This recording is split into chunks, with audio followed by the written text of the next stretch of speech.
you guys go ahead and push. We're moving on the church right now. So you want to play Section Leader in Scriptum. The Section Leader is one of the most essential players on the digital battlefield. The decisions you make will determine the fate of your section and the outcome of the battle. In the next few minutes, you're going to learn absolutely everything you need to know to lead your soldiers into victory in Scriptum. Here we go. The section leader's roles and responsibilities are immense. Good section leaders will get some of these right some of the time. Only the best are going to nail each one of these all the time. First, organize your section. It's important that as soon as you begin a game and decide to play as a section leader, when you select that role on the spawn screen, you immediately begin talking to your squad. Hey guys, so we're spawning main, getting in a half track if available. I don't care who gets it, but whoever gets it first, call it out and we'll move to you. We're going to push Greiten camp and then back cap that. As soon as it's capped, we're pushing drill with the other squads. Roger that. Press B on the keyboard and then use your in-game microphone to provide instructions on where to spawn, what vehicle to get into, and where to drive. Your responsibility to communicate with your squad and the rest of the team extends far beyond the spawn screen and far beyond just organizing your section. The tactical communication and reports that you provide throughout the game are imperative and critical if you want to secure victory in Scriptum. When you're moving with your squad and you spot enemy activity, use the following report to communicate the information: distance, direction, and description. For example, 300 meters, 12 o'clock, 3 enemy infantry in the open. Marked. I've only got 2 left. You want me to push that machine gun or reposition towards you guys? Enemy 12 o'clock close. Track where you came in and move into the church from the west. Hit him. Roger, I'm in contact right now. Enemy's my 12 o'clock. Copy. But for awareness, 12 o'clock about 50, 75 meters from me. Yeah, it's getting fucking hairy in here. This simple report provides your section everything they need to know to begin suppressing the enemy and destroying the threat. Marking the enemy provides more situational awareness, not just to your section, but to adjacent elements. More on that later. When reporting to higher headquarters and to your adjacent squads, you're going to need to provide more detail as they are not in the same location and they are not seeing the same thing that you are seeing. A report of armor, for example, to your higher headquarters may sound something like this. 922, it's heading east towards our tank there. Thanks. Cromwell's being reported at Golf 9er22, moving east towards our tank. As well. Also, tankers, we've got infantry around your tracks as well. I've relayed it all, thank you. Awesome, but that was a great call out there. To activate the command channel, which only leaders in the game have access to, press and hold G. I alluded to it moments ago. Section leaders are also responsible for marking targets. The simplest way to do this is by pressing and holding T while in game. Then select the appropriate icon that you wish to place a mark for. When you click that icon and then release T, that icon will then appear both on the map and in the game world. Alternatively, you can open your map by pressing the Enter button, and then right-click on the map and select the icon necessary to mark the target. You should mark all enemy that your squad reports and that you see. Additionally, if your squad spots armor, logistics, the enemy commander, or the enemy's fob or mobile spawn point, you should not only spot it, but you should also report it to your higher headquarters, as it would be a good target for a bomb drop or a squad attack.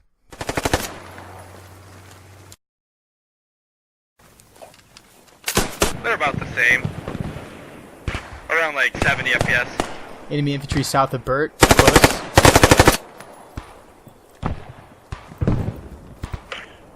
Enemy infantry on my mark south. In addition to marking enemy activity, the section leader can also use friendly markers, such as points of interest and graphic control measures that direct the section where to move or how to behave. Points of interest are particularly useful in urban environments, where you can place a point of interest that will generate a number randomly and assign it to the building that you place it on. This allows members of the section to rapidly communicate where they are observing enemy activity or where they plan to move. Additional map markers can be mapped to your keyboard or your mouse in the game settings. Some section leaders elect to have these map markers mapped to their primary weapon system's primary fire mode, which will essentially place a map marker down every time you pull the trigger. I choose to use one of my alternate mouse buttons in order to quickly tag enemies without having to press T and open the selection wheel. Perhaps the most critical responsibility of a section leader is to update rally points. By pressing and holding T and opening the selection wheel, and then observing near the bottom of that wheel, you will see a drop rally point option. When you put down a rally point, you're providing your squad a mobile spawn point. 3 soldiers, yourself and 2 others, must be present to drop a rally point. In this case, it'll be active for 3 minutes. You can refresh the timer on the rally point from anywhere on the battlefield so long as you have 2 soldiers with you. If you have a radio man in your squad, and you should, you can drop a rally point that is good for 5 minutes with only your radio man and yourself present. Roger. Radio man, if you could stop at the woods up there somewhere, I'm going to get a fresh rally down a little closer. 10. Radio, that's a good spot. 10. Holding Plunge position. up cover.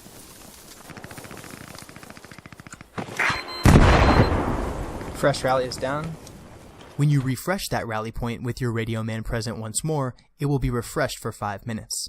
It's the squad leader's responsibility to keep a rally point down at all times and make sure that it's fresh so that your squad can continue to spawn and fight. It is also the section leader's responsibility to coordinate fire support with the platoon commander.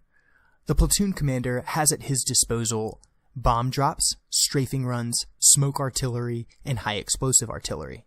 He can't accurately put any of these assets onto the battlefield unless he has accurate reports on where it is needed and where the enemy is located. When you're requesting artillery, you need to provide some more instructions. For example, when requesting strafing runs, the platoon commander needs to know the direction that you would like the strafing run to come in and depart. Commander, requesting a strafing run east to west along those 4 structures marked with a bombing mission. When requesting artillery, you need to describe how wide you need that barrage to be and how many rounds you're requesting. When requesting smoke, he needs to know the same thing. Commander, this is 4 squad. I'm requesting artillery, 5 rounds, wide dispersion. It is your responsibility to make these requests timely so that it supports the maneuver of your section. Yeah, bombing run, but move it just a little bit further south. Stuka's gonna be close. Get landed down. Should you lay down? Yeah. Everybody in the front, Stuka's gonna be close. Finally, it is the squad leader's responsibility to make decisions. You don't have to do all of these things right all the time, and you don't need to be perfect, but you do need to be active. Communicate with your squad on voice chat, decide whether or not you are attacking or defending, and continuously update and refine the instructions that you're giving to your section. Roger, moving to you. My doing team on me. nothing where I was, My so. team on me. We're moving. Let's go. My team on me. Okay, you lead the way. File. Keep it nice and spread out. If I die, whoever's right behind me, take charge. Drink water if you need to. Fix bayonets. Alright, give me 1 up on this box. Scout ahead. Give me an additional man to peek this corner over here to the left. Stand by to move. And move. So who are these soldiers you'll be leading? The RTO, or radio man, is responsible for carrying the radio near the section leader at all times. He needs to be on your hip so that you can drop rally points in a timely manner. The anti-tank soldier, or LAT for light anti-tank, carries a bazooka or a Panzerfaust. Use him to knock out enemy armor. Your machine gun, well, it's a machine gun. Use him to suppress the objective so that you can maneuver against it. Use your marksman as a scout and to supplement the machine gun whenever you're suppressing an objective as the rest of the squad maneuvers against it.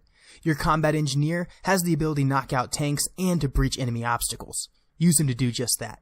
If you have a light mortar, he's great to go with both the machine gun and the marksman at the support by fire position so that he can rain down high-angle hell on the objective area. Your grenadier is awesome for knocking out windows, bunkers, and trenches, and your rifleman, well, when there's a bayonet charge that needs to happen, it's the rifleman that you've got to tag to do it.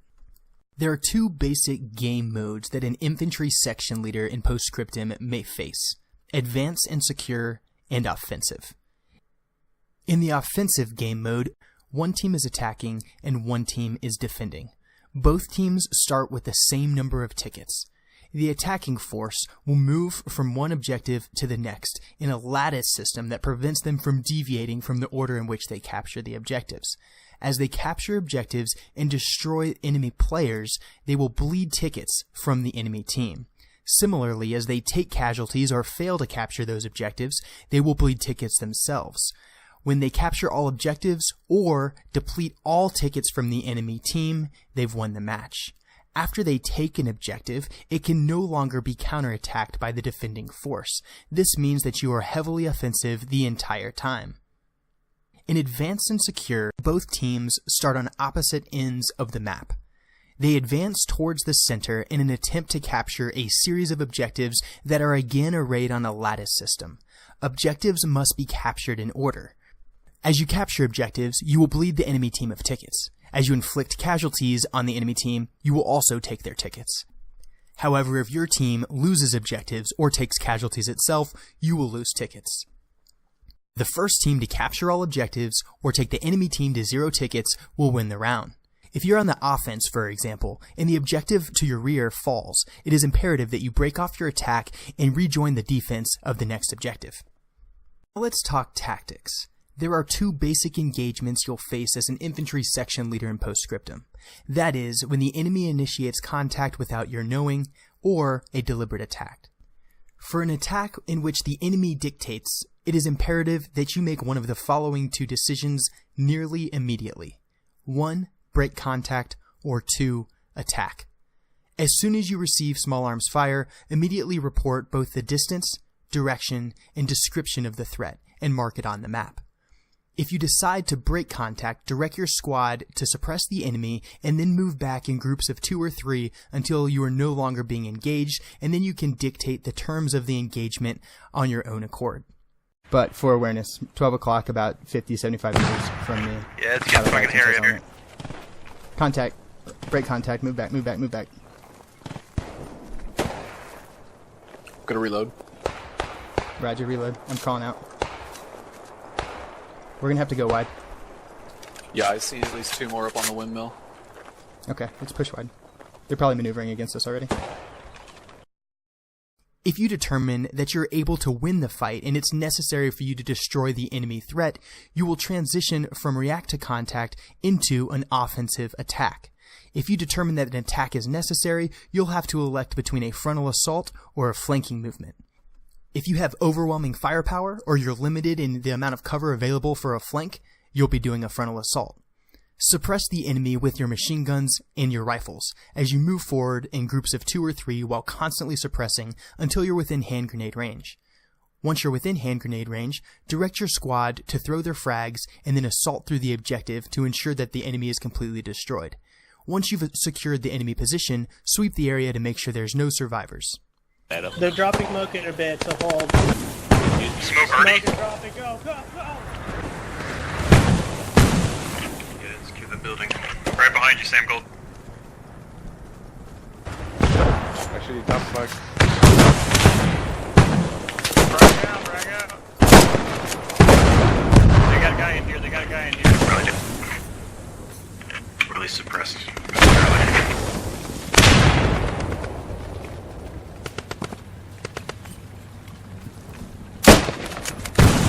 If you do not have overwhelming firepower, or if the terrain supports it, you'll want to choose a flanking movement.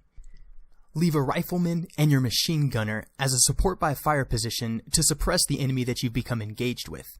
Their job is to keep the enemy's head down while you take the rest of your squad on a flanking maneuver through terrain that'll prevent the enemy from observing your movement until you're on their side. Once on their side, move as close as you can until you're discovered, and then begin engaging with your own weapon systems while directing your support by fire element to cease fire as you move through. Secure the enemy's position and check for survivors. Comms, Moose Knuckle and Samo, you guys all south of the church, can I get you please to suppress the windows in the church? Us that are to the west are going to start moving. Those of you guys that are with me, pick a window, get ready to dump a mag into it. Pick a window, prep to dump a mag. Alright, you 3, now that you've got a window, you're going to dump a mag into that window, and then you're going to throw smoke and begin moving. Dump a mag in 3, 2, 1, go. Enemy MG in existing northwest of the church. Throw smoke. Shots to the west. Roger, that's friendly, that's moving from west to east on the church. Are they inside the church or what? Roger, enemy Yeah, inside the they're all- church, bottom floor. You guys go ahead and push. We're moving on the church right now. It's just that MG gunner got you, huh? I can see him in the window. Yep. Enemy second floor.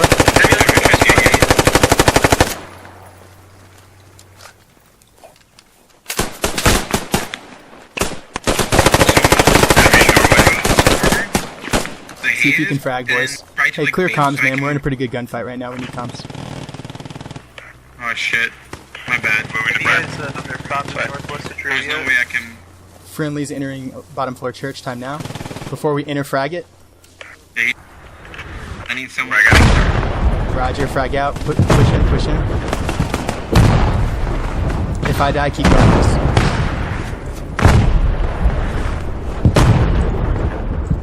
For these tactics to work, you're going to need a highly coordinated team, a talented section leader, and a great commander. Most importantly, it'll take collaboration and teamwork. But we all know that in public matches, that's an ideal situation and it's not always possible. So when all else fails, mass and move. Organize your squad at the rally point, tell them to get in line behind you, stay spread out, and move towards the objective. When you attack in a piecemeal fashion, with just 1 or 2 soldiers trickling from the rally point to the objective at a time, they're going to die over and over again until you're out of tickets and your team loses. It's your responsibility to keep your squad organized and to move as one so that you can destroy the enemy, take the objective, and win the match. For more great content like this, subscribe to the channel.